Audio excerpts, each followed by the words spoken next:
Unlock thy hidden gate, winding through the wood. Up through the shadowed forest of Lustri marched 4 Imperial armies. They marched to the Sarengrave, following the same route the Druge took to invade Zenith not so many years ago. The same path through the deep woods, down towards the marshes of the Malum. Their rough path runs through the lowland valleys between the foothills of the towering peaks to the east and west, past the ruins of the Spire of Twisting Shadows under the vigilant eyes of the Stork's gaze toward the Bloodwater Marsh. As the armies march north, the ground becomes increasingly boggy. Since the magical storms that swept the Empire 3 years ago, the ground here has never quite dried out. It is a foreshadowing of what is to come, perhaps, or a warning that the Sarengrave has followed after the Druge, reaching out seeping tendrils to change the land the way the invasion of the Malum changed the people of Urizen. Many of the soldiers who pass through the forest report odd dreams, and odd glimpses of half-seen shadowy figures beneath the trees that disappear as soon as they are looked at directly. They do not pose any threat, it seems. Simply peculiar little spirits of mystery and secrets, curious about the great force of soldiers marching through their woodlands. Here and there are markers that commemorate one engagement or another in the fight against the orcs of the Malum. The forest presses close around them. In another few years they will be lost entirely to the grasping roots, and the dark beneath the boughs, and the short memories of mortal folk. Into the Sarengrave. The Sarengrave is first scented rather than seen. The wind from the north brings with it the faint odour of rot and stagnant water, reminiscent of the precarious marshes, yet altogether stronger, more woody. The trees undergo a marked change, giving way to willow, aspen and poplar. Only the beggarwood remains constant as the Imperial armies approach the border with the Malum. Yellow marigolds and pale pink marsh orchids bloom among the roots, along the ponds and streams. Foot-long iridescent dragonflies flit hither and yon, and curious fist-sized black beetles become a minor menace, fascinated by the boots and sleeping rolls of Imperial soldiers when they camp for the night. Then, halfway through the last morning before the armies leave the Empire for the lands of the Druge, the trees suddenly fall away and the Sarengrave stretches before them. Some of the newer recruits to the Citadel Guard find it particularly unsettling, this immense expanse of flat openness between a flat, open sky. Mist still clings here and there, drifting over the surface of the shallow lakes, or wrapped like cotton wool of cuckoo spit around the boles of the bowed beggarwood trees. Perhaps the strangest element is the beauty of the place. This is the Malum, the fastness of the Druge. To some it seems particularly jarring, the way the deep umber, the ochre, the olive tones of the marsh are scattered with swathes of colour as the early spring flowers reach towards the sun. It is notably warmer here, in the Bloodwater Marshes, than it was in the shaded forests of Lustri. And the beasts, birds of all sizes and colours swooping down to skim the waterways hungry for insects. Some are large enough to hunt fish, dipping beneath the surface to emerge triumphant with their shimmering prize caught between their talons. Voles and water mice scampering away from the tramping boots of the soldiers. Otters and beavers, their fur slick with oils, disappearing with nary a ripple, panicked by the presence of so many humans and orcs all at once. The sun is bright this morning, but as the armies begin to push forward they encounter an undeniable reminder that this beautiful place is the domain of the Druge. The first tendrils of that malign miasma that infests those lands claimed by the orcs of the Malum gently touch the hearts and minds of the Imperial soldiers as if testing them. It is as if a storm cloud crosses over the sun as the armies push northward into the marsh. The marching songs and soldiers' banter falter and fall quiet as a creeping dread assails the marching soldiers. That subtle, awful feeling that you are in danger, that something is watching you, that you are not alone, that you are making a mistake, that you should not be here, spreads through the armies. It is all too familiar for those who fought in Zenith, in Ossium, in the salt flats of Sanath, in Rykos back in the day. Yet here it seems stronger, more insistent and more imminent. The Druge have ruled here for a very long time. The taint of their tyranny has worn deep grooves in the marshes of the Sarengrave. Axe and word and ward. The Imperial commanders have anticipated this, prepared their soldiers as best they can, and allow little delay before the full-fledged invasion of the Sarengrave begins. The Golden Axe sets the pace, eager to take the land of the Druge.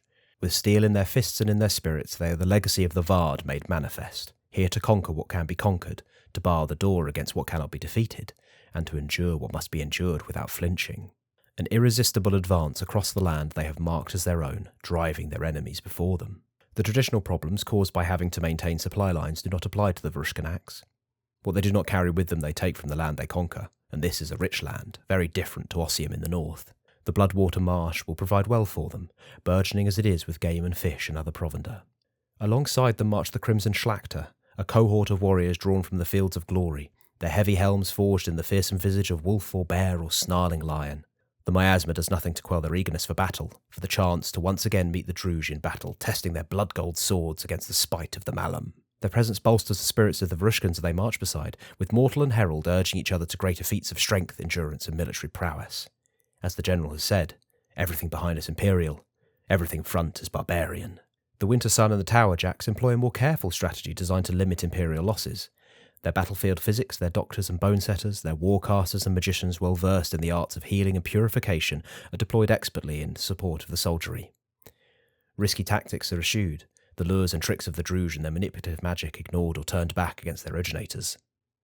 The Winter Sun in particular are alert to the deceptions of the Malum, the soldiers able to see through their machinations with supernatural clarity. The more careful approach of these two armies is not solely about avoiding foolhardy action. Both the Tower Jacks and the Winter Sun seek to reach out to the septs of the Sarengrave, to those crushed under the Druj yoke. There is a hope that allies might be found here, perhaps even an opportunity to make contact with the Bloodwater Spears who dwell along the shores of the Feverwater. An optimistic hope, perhaps. Finally, there are the Sentinels of the Citadel Guard. There is a quiet grimness around the forces of Urizen as they travel through Lustri into the marshes of the Malum. Before setting off, the Masters of Magic set in motion the technique of the Bond of Tears, a consummate working of winter magic that grants the entire army the ward of Winter's Mantle. Until the spring equinox, not one of these soldiers who march beneath the banner of the Phoenix and Star can be harmed, at least not in body. With the twin resonances of survival and preservation, they are guarded from injury, from venom, from the barbed arrows and wicked spears of the Druj, and the talons and fangs of the marsh beasts alike. This protection comes at a price, for does not all winter magic come at a price? The hurt they avoid is visited upon their fellow Imperial soldiers. Whatever else happens, no matter how badly this invasion of the Sarengrave might go, the Citadel Guard would at least avoid the fate of the Iron Helms in Isella's dance. The heroes of the other armies know the price and bear it willingly, and so the armies of the Empire enter the Malum, and battle is joined. Tricks and towers. If the Imperial armies sought to enter the Bloodwater marshes unobserved, they are not successful. There are scattered watchposts along the southern borders of the Sarengrave, set in haphazardly built towers or concealed amongst the spreading branches of the older mangrove trees. Nobody tries to fight, they immediately flee north and east to sound the alarm. Attempts to intercept these spies are rarely effective. Their ability to avoid the Imperial scouts is nothing short of supernatural. The source of that supernatural evasion is soon apparent. The Bloodwater marshes themselves are warded with night magic, woven by the Druj Gulai with the aid of an unknown Eternal. The waterways shift and twist, and the further the Imperial armies push into the territory, the thicker the fog that rises each morning and evening becomes. It is easy to get lost here, unnaturally so. Orders quickly pass down through the ranks that nobody goes anywhere by themselves. Too many soldiers step away for a private moment, never to return. Some of the wildlife is possessed of a malign cunning and desire to inflict pain, shorn of their fear of humans and orcs. The Death Stingers, the favoured symbol of the Druj Hapul, are a particular menace. Soldiers quickly come to fear the angry low-pitched drone of their wings, with the flash of red and black between the trees or flitting amongst the reeds providing scant warning before a swarm of a dozen or more of the bird-sized wasps attack. There are also more overtly supernatural threats. Massive crocodilian hunters with sparkling scales and 8 legs, literally invisible when submerged in water, who erupt with terrible speed to drag soldiers to their doom. Flitting spirits that take the shape of loved ones left behind in the Empire that emerge at night to lure sentries into the darkness from which they never emerge. Jade and ebony serpents whose hypnotic swaying dance, sibilant song and glittering scales entrance and beguile, and leave their prey paralysed even as the snake draws closer and closer. Lanky, faceless figures with reed-thin limbs ending in terrible rending claws that unfold from the shadows to rip and terrorise before disappearing as if they were never there, leaving only bleeding bodies in their wake. Perhaps as many as 300 Imperial soldiers fall prey to these threats, lost, killed or maimed by the supernatural defences the Druj magicians have woven around the Bloodwater marshes. Yet the enticing, obfuscating magic is by no means the greatest threat facing the invaders. It serves more to delay the advance of the Empire, to complicate their conquest, and to allow the real defenders of the Sarengrave to get into position. The Druj are coming. Imperial strategists expect some resistance to their attack in the Sarengrave. To the east, on the far side of the Whisperwood, stands the Tower of the Skink. This massive fortification guards the path of the eye into Axos, and broods over the sprawling Druj town of Cephals. It also keeps a keen eye out for potential threats, and the armies of the Empire certainly count. The first Druj soldiers probe the Empire's defences, cloaking them in the protection of the magical wards of the marshes. As the days tick by, they become bolder, engaging more directly with Imperial soldiers. They are skirmishers first and foremost, striking from ambush and retreating swiftly before their foes can rally against them. They avoid pitched battles, sniping and pricking at the flanks of the armies, trying to provoke them into a pursuit that inevitably ends in another ambush or terrible death sinking into a quagmire or caught in a cruel deadfall. It's pretty clear, however, there are more defenders than just the garrison of the Tower of the Skink. A few weeks after the invasion of the Bloodwater Marshes begins in earnest, the scouts of the Druge armies begin to appear in the northeast of the region. Here the Empire encounters serious resistance. From the serpent and sword banners of the Deadly Blade, their weapons dripping with venom, from the empty standards of the Hidden Snake, who are adept at using the marshes and their magical wards to outmaneuver the Imperial soldiers, and the predatory marshbird standards of the Poison Crane, who fight relentlessly to drive the Empire back. The scouts of the Tower Jacks and the Winter Sun report that it appears these armies were on furlough in the north, seeking to recover from losses suffered in their recent campaigns against the Empire. Indeed, the seers of the Citadel Guard report that the armies bear potent enchantments of spring magic designed not to empower their savagery, but to renew their vitality. The Imperial attack has taken them by surprise, forcing the weakened armies to fight, to defend the marshes instead. Fight they do. Between the garrison of the Tower of the Skink and the warriors of the three armies, there are clearly more Druge here than Imperials, even with their magical allies. The Empire's armies move north through Bloodwater, towards the shores of the Great Lake, and the Druge use every trick in their vicious book to try and turn them aside. The Orcs try to contain the invaders. The Empire refuses to be contained. The Battle of Taboon. As the year draws to a close and the spring equinox nears, the Masters of the Malum are forced to finally confront the invaders. Outside the central village of Taboon, a shambolic nowhere on the banks of a slow-moving river, things come to a head. The banners of the thorn wasp hang limp from the uneven stone wall. The drone of the marsh insects grinds on and on in an almost maddening whine, the air thick and heavy like clear amber. The massed forces of Empire and Druge come together at last. 4 Imperial armies with the proud standards of Varushka at the fore, against 3 battered armies of the Druge supported by the teeming garrison of the Tower of the Skink. The farmers and fishers of Taboon would flee if they could, but the Druge do not allow them that luxury. They are caught between the hammer and the anvil, and while the Tower Jacks and the Winter Sun do their best not to harm them, their tyrannical masters know no such mercy, more than happy to hide behind their broken servants as Imperial troops advance. The Tower garrison and the Poisoned Cranes have set up catapults on one of the sparse sections of dry land that dot the marshes, using them to launch broken rocks and rusted metal into the advancing Imperials. The Tower Jacks quickly peel away to deal with the siege engines, fighting hard to drive the Crane back from their defensive position. As the Winter Sun and Golden Axe batter the low walls, engaging in chaotic melee with the Hidden Blade, the Citadel Guard splits its forces to support all 3 of its allies, with mobile groups of sentinels eager to go where the fighting is most fierce, trusting to their protections to ensure their force is applied in the most effective way.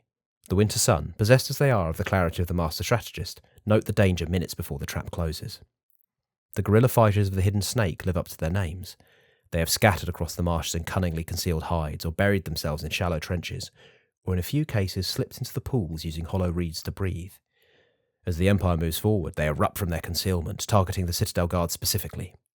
The Golden Axe and Winter Sun are caught between the defenders of Taboon and the attackers to the rear, but the Urizen soldiers urge them to press forward while they deal with the ambushing Druge. Discord reigns, but between the discipline of the Citadel Guard and the strategic insight of the Winter Sun, the Imperials swiftly rally against the desperate attacks of the barbarians. There is a price to pay, of course. The winter magic that protects the Citadel Guard leaves their soldiers uninjured, but the burden of that displaced injury is borne by their allies, already bleeding from the spears and arrows of Taboon's defenders. If the Druze sought to break the Empire, to split its forces apart and pick them off, then they are sorely disappointed. A hail of stone and metal falls on Taboon as the Tower Jacks seize the Druze catapults and turn them against their masters. A rousing cheer rises in the throats of the Golden Axe, and with the defenders in disarray, they break the walls and storm the village, quickly smashing through the barricades and palisades the Druze have erected to try and channel them into the killing zones of the village square. Once the wall falls, the fight goes out of the Druze. They have no stomach for fighting their foes face to face, and in disarray they flee the battlefield. The Imperial forces harry them for a short distance, but no further. They are too wise to fall for the lures of the Malum Orcs, refusing to be drawn away from Taboon and into the unknown marshes to the east. The banners of the Thorn Wasp are torn down and replaced with the bright standards of the 4 Imperial armies. Between the extensive wards of night magic that stretch far beyond the Bloodwater marshes and the ever-present oppressive atmosphere, progress has been slow, but the Empire is ultimately victorious. Without the hammer of the Golden Axe in the fore, it is unclear the Empire would make much headway at all. The battle at Taboon is decisive, but there is still months of grueling fighting ahead. The Empire knows well that the Druze favour a war of attrition, and they are unlikely to abandon the rich farms of the Sarengrave to their enemies. Tales of Terror. Taboon may have been captured, and the Druze forced to cede much of the Bloodwater March, but the Thorn Wasp sept still holds sway. The Druze are not the only people in Sarengrave, of course. While there are some subject septs that seek to emulate their wicked ways to curry favour with them, there are also a countless number of slaves and underclass subjects here, those cowed by the whips and cruelties of their heartless masters. Throughout the campaign, the Winter Sun and the Tower Jack seek to reach out to them, but to little avail. In almost every case, the inhabitants of the southern marshes flee in terror as soon as they become aware of the Imperial advance. The armies encounter farms and villages completely abandoned, in some cases with meagre meals still on tables, furniture overturned, doors wide open. They may fear the Druge, but it seems the common folk of Bloodwater Marsh fear the Empire even more. With the victory at Taboon, some of the slaves have no alternative but to speak to the Jacks and the Sun. They are barely coherent, silenced by terror, convinced they are about to be slaughtered as soon as they outlive their usefulness as sources of information. Despite everything that has happened at Taboon, it proves difficult to get anyone to believe that the Empire is here to liberate. Even the meanest field slave has heard of the murder of the Black Wind, the slaughter of the Vendari placed at the door of the Dornish, it seems, the attack on the ravine, the destruction of the Montanians. They've heard of the terrible curses the Citadel Guard unleashed in the salt flats of Sanath during their invasion of the Sindathian Fens. These people believe wholeheartedly that they have no choice. Between the cruelty of the Druge and the lies of the Empire, they see little alternative but to pick the devil they know. Some of those freed from Taboon actually flee in the night, back towards the welcoming arms of their wicked masters, rather than risk the unknown fate of remaining as prisoners of the Empire. Attempts to reach out to the Bloodwater Spears prove to be likewise inconclusive. There's little actual evidence that Spears are interested in siding with the Empire against the Druge anyway. The Imperial prognosticators simply proposed that they could fight the Torrents of Sarengrave if they were armed and armoured. That appraisal spoke of ways to incite the Septs, but is now 3 years out of date. It may be that the League and Imperial Orc soldiers will find it significantly harder to find anyone prepared to talk to them, much less ally with them, than they imagined. The presence of the Golden Axe, so enthusiastically committed to killing the barbarians and taking the land, and the Khol Durazim with their powerful magics, are likely doing little to make the Imperial forces look more approachable. Paid in blood. The Butcher's Bill accounted, it seems that perhaps 1,000 Imperial soldiers have been lost in the attack on the Sarengrave. Estimates suggest nearly twice that many Druge have spilled out their lifeblood to slow the Empire's conquest, many during the fight at Taboon. Their bodies are piled high and burned, damp pyres sending pillars of black smoke into the sky to remind the Druge that they are no longer undisputed masters of the Bloodwater Marsh. As the spring equinox approaches, as the battle lines inch towards the settlement of Lakev, it becomes clear that the Empire has managed to establish a tenuous toehold in Sarengrave. The Druge army still fight, and the garrison of the Tower of the Skink still fights, but they are in retreat. If nothing changes, then cautious estimates suggest at the current speed, Imperial soldiers will be in a position to capture Lakev and bring the whole Bloodwater Marsh under their control by the summer solstice, if nothing changes. Game information. Regarding Sarengrave. The Empire is just over halfway to securing a beachhead in Sarengrave. The Tower of the Skink, the presence of a powerful ward, and the Druge miasma all contributed to delaying the Imperial conquest. The Golden Axe provided a significant advantage in attacking the Bloodwater Marsh. As the spring equinox approaches, the Empire is a little over halfway to securing a beachhead in Sarengrave. The presence of the Tower of the Skink, a massive fortification in Thornfen, along with 3 Druge armies, coupled with the difficulties of establishing supply lines and the presence of a night magic ward all contributed to the difficulty of achieving this outcome. Without the Golden Axe and their powerful orders to take their land, it's doubtful the Empire would have been anywhere near as successful as they were. It's notable that due to the fever water in the north, it's only possible for the armies here to retreat back into Lustry or to push east into Whisperwood once they finish their conquest of the Bloodwater Marsh, presumably. They can't attack the far shore of the lake without an opportunity, and the presence of the Valorn in Bendel effectively makes that region impassable. Participation, Golden Axe. The experience of fighting alongside the Crimson Schlachter can be particularly inspirational, especially if one already bears a trace of summer magic. Any army whose military unit supported the Golden Axe in their triumphant push to claim the Bloodwater March may choose to begin the next event experiencing a role-playing effect. You are filled with confidence. Nothing is beyond you if you put your mind to it. Now is the time to act, to pursue goals you have been neglecting. Anyone who questions your prowess must be taught a quick lesson about the foolishness of doubting you. Furthermore, if you are a changeling whose military unit supported the Varushkan army, the role-playing effect is much more pronounced. In addition, if you have the hero skill, you gain an additional hero point for the duration of the event. Such characters may also use their experience of fighting alongside the Crimson and Gold armoured heavy infantry to permanently increase the strength of their lineage. Please bear in mind that these opportunities are only available to characters whose military units supported the Golden Axe this downtime. You are free to roleplay you at present, as always, but you do not qualify for the additional hero point or the ability to increase your changing lineage trappings. Battle opportunity. The Imperial prognosticators have detected a major conjunction of the Sentinel Gate that will allow Imperial heroes to visit the Sarengrave during the coming summit. They are still examining the opportunities it presents, but note that it appears to be quite near to the border with the Valorn-infested region of Bendol.